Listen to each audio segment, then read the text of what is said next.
Курам үчүн жанын берип ойногон Адилжан Абдрахманов. Бала кезинен көчөдө топ терип жүргөн баланын кийин чоң футболду ийгилик жаратуусу курундай кыялдай туюлса керек. Бул сымал окуяларды бразилиялык футболчулардан угуп жүрөбүз.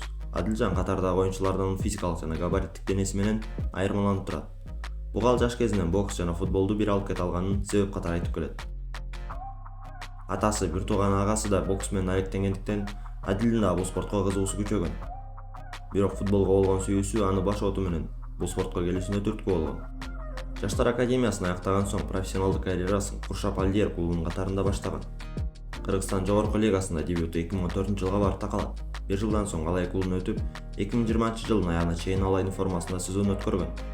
Анын келүүсү Алай клубунун гүлдөп турган учуруна туш келип, 2015, 2016, 2017-жылдары Катар менен Кыргызстан чемпиондугун жеңип алышат. 2018-жылы чемпионатта 2-орунду ээлешкен. Ошондой эле бир нече жолу Кыргызстан кубогунун финалисти болууга жетишет. Алайдын курамында Азия чемпиондор лигасынын тандабол оюндарына катышкан. Анын айтуусу боюнча, Алай клубунун президенти анын оюнун көрүп, алтылган контракттан көбүрөөк суммага татыктуу экенин түшүндүрүп, контрагын улам-улам көтөрүп турган. Алайдын курамында ийгилик жараткан оюнчуга чет өлкөлүк клубтар контракт түзүүгө чакыруу жөнөтүп турушкан. 2020-жылы андан ары карьерасын жаңы тепкичке жогорулатууну эңсеген Адилжан 2021-жылы өзбекстандык Бунеткор клубу менен келишим түзөт. Өзбекстан чемпионатында бир сезон өткөргөн соң кошуна Казакстан премьер-лигасына өтүү үчүн 2022-жылы Казакстандын Мактаарал клубунун катарына кошулат. Клуб акыркы үчтүктө отургандыктан кийинки сезондо жогорку дивизиондо ойноо мүмкүнчүлүгүнөн ажырамак. Бирок Адилдин келиши менен дээрлик 10дон жогору оюнда жеңилбей, сезондо 6-орунда жыйынтыкташкан. Курамадагы карьерасы. Жаштайынан Кыргызстан курамасы үчүн оюн өткөрсөм деген тилеги ишке ашып, 2016-жылы 30-августта болуп өткөн Кыргызстан-Казакстан жолдошдук беттешинде 87-мүнөттө Ахлин Исраиловду алмаштырган. Ал учурда Адил болгону 20 жашта болгон. 2018-жылы өткөн 23 жашка чейинки оюнчулардын курамында 3 оюн өткөргөн.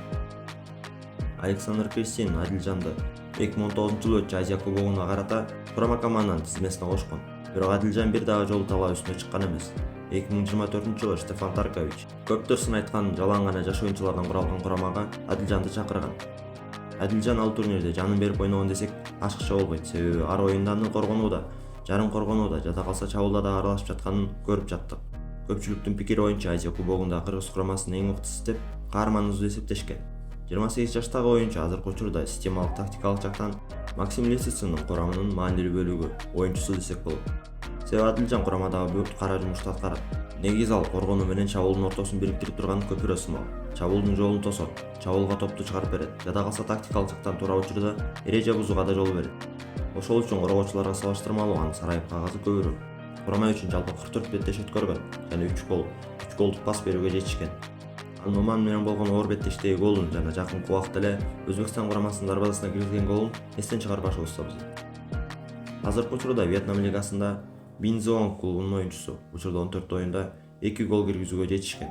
Жалпы талаа үстүндө өткөргөн убактысы 1224 мүнөт. Орточо эсеп менен 1 гол Адилжанга 614 мүнөт керектелет. Бирок ал коргонууга үгүт алган оюнчу экенин эске алганда бул нормалдуу көрүнүш.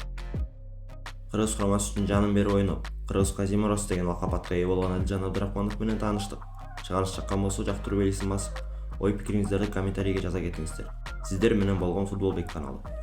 Айгүл Коштошунун аягында сөзсүз түрдө жолугушуу бар. Ошол жолугушууну өткөрдү. Ушканча аман болуңуздар.